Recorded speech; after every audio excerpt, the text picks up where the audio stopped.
slow. Starting it slow. Again, a lot of this game plan here for Mongolia is obviously to land hooks from Ethan, try to follow up through that, right? And the same thing, it's the part of it too is a lot of this is on ZX Aura, and that's what I said every time he does play or he gets his hands on this Hayabusa. The fact that he has to be able to match the speed set from Seisun is kind of the challenge, right? You can already see Seisun is level 4, right? So if they were even to meet right now, they would have kind of a hard time.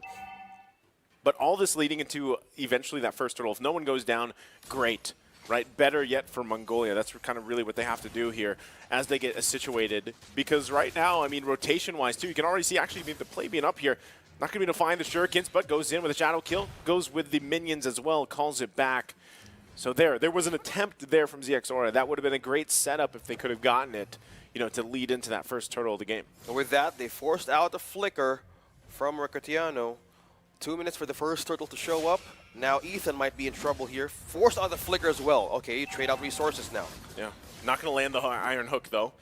So they get the flicker out from Ethan. He's going to have to be even more careful here. There he goes, the flicker in from Cannon. Also a response flicker. They're going to force ZX Aura back here. Still going to be fighting for Aizen. Left alone. He will fall. Turtle will be taken by Seisun. It's unfortunate. ZX Aura not able to get in position.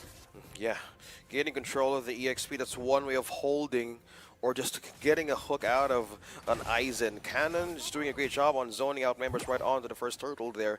That's one thing they need to worry about. Yes, they have the Diggy back again in game number 2, but will you keep on using that ultimate over and over again with all the skirmishes that might happen? Because at most of the times you might be forced out to use those in a state of the early way of like taking you out of the skirmish fight. So with that, you need to have more way of like holding on when to use the times journey and even reverse time properly. Look at the cannon just dropping down. Penalty zone. That's just some threat there right now. Shadow kill going to come through, going to force them back quite a bit. Cannon and Seisun should be able to get out just fine. Forbid, though, might reverse time him back there. Still going to be worked on, too. Cannon quite low, about to hit away. A couple shots more to go. He's quite tanky, but Aizen will finally get the kill. And meanwhile, in the river, here towards the top, they still go. Ethan going to be in trouble. Trying to get away, won't be able to. Gets jumped on by Unigo. So a lot of trades here across the map. Yeah, Minoan and Fury just right on bat here, draining out away for Mongolia just to escape. Meanwhile, fight continues to happen. Forbid falling down. Seisun secures the kill. Recatiano in trouble. Almost a close call, but Unigo now with activating that regen back in to that Beatrix. Now Bebex here just going in too deep right in Philippines. Bebex might be fine here if he's able to escape. ZX Aura able to get a kill. Recatiano was quite low, staying there. So they had the information, and they get a kill out of it. So right now, I would say Mongolia holding their own for the most part against Philippines, despite, you know, a minor gold lead building here. They want to be able to get in position for that turtle, though. Okay, trying to contest this purple out of this Ling. Still managing to secure that. Aizen was hoping to disturb one way or another this Ling out of getting that purple. So still maintaining the placement. But meanwhile, on to the turtle here. Great positioning, though, as they want to take on Mongolia for this point. A reset just happened right in the pit. Aizen knows what Cannon wants to do, right? So he's going to go in and force him back here. You got to keep an eye on him, too, because he's always got that flicker penalty zone available. They might just give it up here to them. Iron Hook going to land on Archangel. Seisun kind of dropping around. Can he get the turtle? He can't. ZX Aura secures it.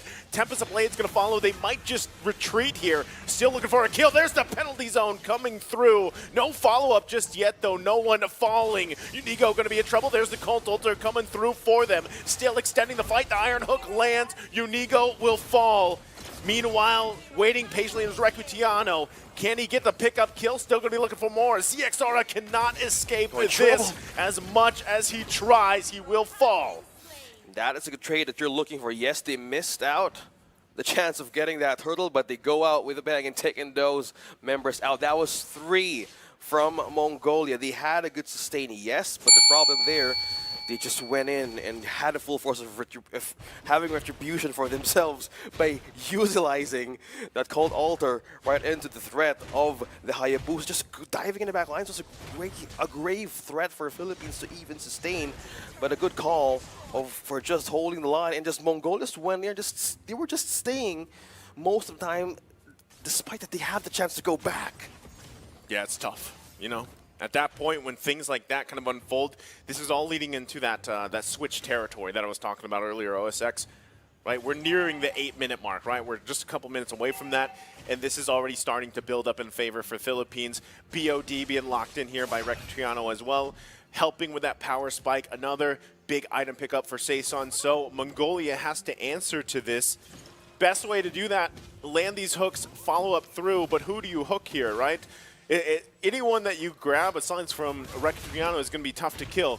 You can see them, Philippines putting the pressure up here on the top side, looking to get that down before this next objective comes through. Okay, still maintaining the control here. 8 seconds for another objective to show. Another possible way of stealing and contesting this against Mongolia, but now getting the coverage and control over the river. Philippines has more scope of the territory here. So with this, they might have a good angle. Yeah, it's melting down quickly. Yeah, I think they're just going to take this. Yeah, there's no contention there. Saison grabs it. That's the second turtle of the game. So still furthering the little lead that they had. A little bit more. Turrets will be taken down, though. So for them, at least, there was a push, right? ZXORA tried to do his best, just getting what he could, because they knew that they couldn't really contest that turtle.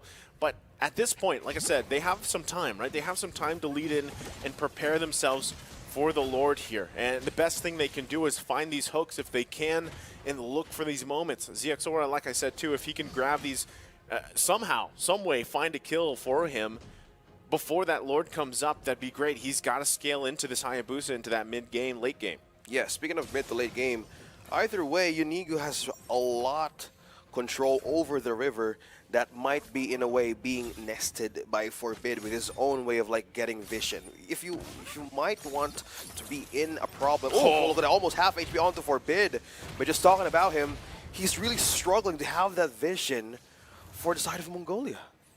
Yeah, I was saying, you know, I would have loved to see Mongolia pick, you know, more of a damage-based mid-lane option, but, you know, they obviously have a plan here with this Diggy, and you can feel it, though. They're kind of lacking in decision-making here. Saison, though, already going to get the Time's Journey out. Tempest of Blades to follow through. Forbid will fall. Unigo going to jump in, forcing Bebex back. He's cut off from the team here. Still going to be going. ZXORA able to grab a kill against Unigo, but the shots are going to continue. Bebex is in trouble. Hook going to land, but it's too late. Cannon cleans up the kill. Still a good way of Philippines winning that team fight, and it keeps on happening. Right in. Oh, look at that chase. I was about to expect something there from, or even against Saison. Now going with the progress that they have, they're going in for the push with the clears here. Now gaining control. This is the mid-game spike that you're telling about. This is the switch. It's the switch of Philippines that we're looking forward to happen. Now with this, Mongolia needs to have eyes on who is going to be the target inside the Philippines. Who is going to hook? Will it be Recatiano, or will it be Cannon, or will it be Saison? Now, who's going to get this Lord?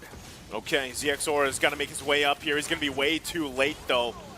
Lord just given up in the hands of Philippines. So Mongolia now on the defensive once again, still trying to hold on to that tier 1 turret in the mid lane. Malif Garor also being picked up here. He could possibly look for a pick. Knows he's going to be working on that purple buff. Unigo, though, going to spot him out in just a second here as he gets the knock up through. They still might chase them. They still might force this situation. Going to take quite a bit. Eisen trying to buy as much time as possible. They did park Bebex up as the top lane as well to deal with the Lord here. The push through. Still in the mid lane, gonna go for penalty zone. Nice hook, iron hook from down under. Saison will follow up, though. The Colt Altar is there too. Turret gonna fall. There's the Tempest of Blades. He's in trouble. He will fall. Bebex. Ethan is out. Double kill for Rectiano. Still gonna be looking for more. Lines up the shot, forcing them back here. Here comes the shadow kill, and Archangel will be taken out, but it's a triple for Rectiano. On a streak and on a push. Minions pushing in with the Lord up top. Philippines winning that outlast battle right on to the setup that Ethan started, even for Aizen sustaining the fact Saison versus Cesara. Now the base being opened up for the Philippines. A hook right into their own turret cannon survives onto the regen, but Saison takes another turret down bottom. A lot of things happening. This is truly the switch. Yeah, the switch was flipped, you know, where now it's 10K, nearly 10K. That Philippines is up. And pace and momentum obviously in their favor. Mongolia just kind of trying to find what they can, really. And it gets increasingly harder to find the moments you're looking for. Let's take a look at the items here, exactly how it's breaking down. Again, this is 10K gold lead for Philippines, giving them a big favor in terms of these items. Yeah, so looking back on how will they defend most of the lethal damage and bursts right on to Philippines, we see Dominance Ice, we see Oracle present for the Uranus for Aizen to even hold most of the soaked up or what damage that he can have for his team. But to think that the Roamer also might have 2 Dominance Ices present from the Uranus and as well as, well, for the Diggy, mostly it's on the burst side, right? So they can rely on only for 2 members to be in the front line. So either they slide through the Philippines backline defense or even have a good set. So it's dependent on how the hook can land perfectly by Ethan. And he says he has been doing it perfectly, but as of this moment, they need to want that tear. They need to want to have that tear down. You need to want that good hook out. Oh, he was trying. ZX got it, I believe. Like he went in there with the Oogie Shadow and he was able to grab it, but Bebek's in trouble. He's too far. Yeah, gonna get cut off. This is the downside, right? A lot of times you're just trying to scrap and get what you can for the most part. Trying to keep yourself in this game from it getting even worse. Basically going from bad to worse. Now 12.5 minutes in, the next Lord is up here. You're probably gonna see ZXOR try to park himself here, you know, trying to be in position, but this is definitely gonna be checked here by Archangel and the rest. Requitiano knew it as well. The thumbs up comes out. The clash here comes in. He goes back, though, able to dodge that penalty zone. Meanwhile, Lord's still going to be worked on. Saison will grab it, secure it, as ZX Aura falls eventually. So Philippines still just dominating around the map. 6-1-1 onto this Beatrix. Cesara once again attempted to steal that Lord, possibly for a defense, but now it's just pressure pushing through Mongolia, letting them out of the base, baited them out to use. Look at that, Sniper would not want to connect all the damage. They're going to push through. Under the turret they go. They get the Time's Journey out. Tempest of Blades as well. Turret will fall, though. Not sure if we see Philippines go back in. They're happy with the objective as they get prepped up. Still Lord coming through the top lane. Just one turret taken out from Philippines. Now the score is just nearly even. A high start from here. 13 kills, 13 points. Now how will they defend this? Who will they target? A hook of Ethan right now is just needed. And it's so crucial for him to make the play and serve it up to base. Unigo, on the other hand, starts the Fury. The Fury's going to go off here still, forcing ZX back. Lord going to be worked on, though. That's exactly where they want it. Should still be able to hold on a little bit longer. Aizen be in the front, the bulwark of the team. And just like that, Philippines, they're not going to be able to get that middle turret just yet unless they can push in with this wave. It's got to be cleared out. Ethan hooking the minions, both waves pushing in and bottom and top. Now the mid turret will fall here. Philippines fully exposing the base. Minions doing the work. Top to bottom, now they need that kind of security up against Philippines. Now we've seen moments that Cesaro might keep on diving the back line. With this threat being present, we've seen Immortality now present in canon, and for even Requitiano, we have the Wind Chant present, so he has physical damage immunity just in case he might be the first one to go, or be the first one to be targeted by this Hayabusa. In a way, they have the insurance secured. Meanwhile, there's the jump. Okay, Aizen gonna get pulled here. Should be fine, has the consecration available to him too. Should regen most of it up. Rest of the team kind of patiently waiting. Again, looking for any win they can around the map. It's gonna be space, right? They want that tier 1. But they got to be careful. Looks like the Philippines going to find a Forbid, gets a shot, and just like that, wow, the lineup, goodbye Forbid. He is gone here. A couple shots more, double kill for Requitiano. That is tough. You knew that Philippines was around that corner, and they decided to stay. Yeah, talking about denying the way of getting yourself back in your base. Aizen in a way trying to clean and clear more waves here, but the Philippines rise on the base of Mongolia right now. Waiting for the waves here. Top and mid. Down 2 members for now. The flicker comes through with the penalty zone. They're looking to end the game here to get to match point. Still trying to hold on though. Mongolia holds on for a little bit longer, but the crystal's going to be worked on. The bloody hunt comes down, but it's not enough. Philippines